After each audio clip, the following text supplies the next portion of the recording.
درانه کتونکو السلام علیکم.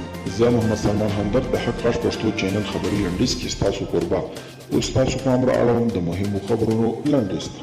افغانستان څخه د وچې میوې د صادراتو لړۍ په لومړۍ جوپې کې د افغانستان 14.50 ټنه وچه میوه د ازبکستان او ترکیې د ځمکې او اوبو له لارې د کاناډا مارکیټونو ته واستول شوه. د افغانستان د بهرنیو چارو وزیر محمد حنیف اتمر په کابل کې د امریکا له شهزادګۍ راس ویلسن سره کتلي او د خپلو سفرونو جریان یې له هغه سره شریک کړی او د سولې اړوند خبرو باندې هم ورسره غږېدلي.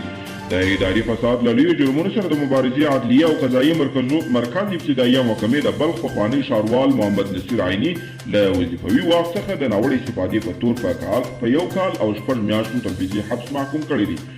او د ملي امنیت شورا سلاکار حمدالله محیط د امریکا سفارت چارسمبال راس ویلسن سره کتلي. د ملي امنیت شورا دفتر وایي چې لیدنه کې پر سیمه ییز سیاست، سولې او د دواړو هیوادونو ترمنځ پر دوه اړخیزه سلا مشورو ورکولو بحثونه شوي دي.